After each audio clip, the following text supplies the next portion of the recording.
Can you imagine being verbally abused, starved, and locked up for refusing to renounce your heritage? Can you imagine being burned at the stake for refusing to reform to a certain religion? Or being beheaded because you couldn't produce a male heir? Today I'm here to talk to you about the House of Tudor and the many atrocious things that they did while they were in reign and their religious influences. I took an interest in this particular monarch in my history class this year and found out that this family from Henry VIII to Elizabeth I had money, power, shame, scandal, influence far greater than any monarch before them and probably most after. Henry VIII was the second in the line of the Tudor kings. He was a very loving and caring man when he was younger, but as he grew older, he got pretty mean. According to Hutchinson's biography database on EBSCOhost, Henry VIII had 6 wives. His first wife, Catherine of Aragon, gave birth to Mary.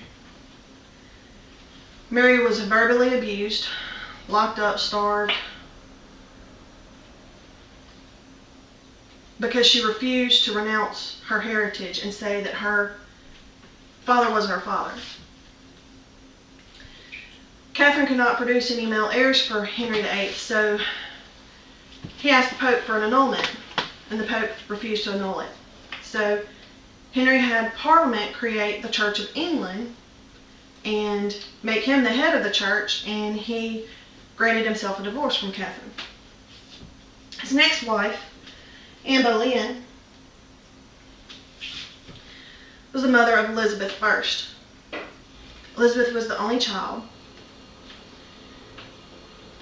and Anne Boleyn could not produce any male heirs either. So Henry VIII had her tried for treason and beheaded. His third wife, Jane Seymour, produced his only male heir, Edward VI.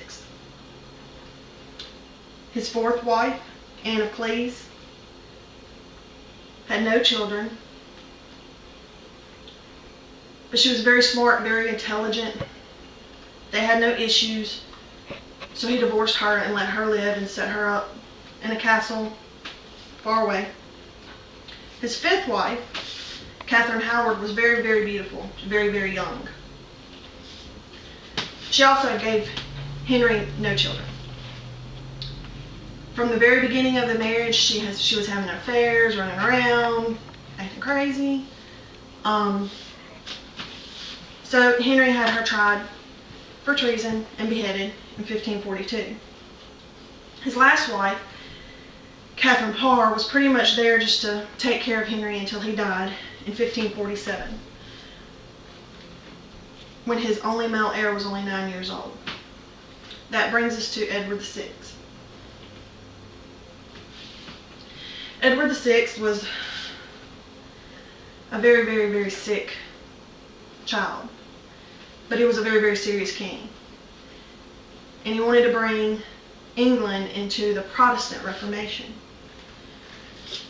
He didn't share, according to Helen Castor, he didn't share the views of his father that his half-sisters should succeed him to the throne should he not have any heirs. So he made a device for the succession stating that his half-sister Mary was unacceptable to follow him, and that his great cousins, should they have any male heirs, would succeed him to the throne. Edward VI died in 1553 after he made an amendment to the device stating that the crown would pass to the Lady Jane and her heirs male. Jane was the first female proclaimed as England's sovereign. Her reign lasted 9 days before it was overturned by Parliament, stating that Edward did not have the authority to overrule his dad's will. This brings us to the reign of Mary I, also known as Bloody Mary. Mary was a very devout Catholic. She brought the Catholic religion back to England. She tried to restore her people's allegiance to the Pope, which didn't last very long. She married her cousin, King Philip of Spain, and when she married him, she drew up a treaty stating that he could have the title of king, but he couldn't have any of the power that went with it, because they didn't want any outside government ruling England. She also revived the heresy laws that stated if you didn't believe in the same religion that your queen or your king believed in, that you would burn at the stake. And there were a lot of lives lost during her reign. She lost control of her people. They hated her. She also lost her husband, who left England and never came back.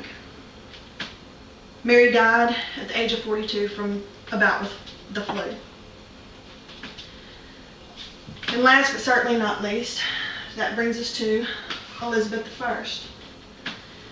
Elizabeth I was a very intelligent, very loved queen. She ruled for 45 years, and she tried to restore the glory to her country by devising a doctrine that would restore the Catholic and the Protestant issues. In 1588, Elizabeth I's army defeated the Spanish invaders that were sent over by King Philip of Spain, making England one of the greatest international powers. This was her crowning glory as Queen of England. Elizabeth died in 1603, the last of the Tudor dynasty. In conclusion, I would just like to say that many lives were lost, changed, and a country was divided during the reign of the Tudors. I find this family to be one of the most famous of the monarchs of England, but also the most troubled. From abuse to anarchy, there's not a lot that this particular dynasty didn't do while they were in rule. Thank you.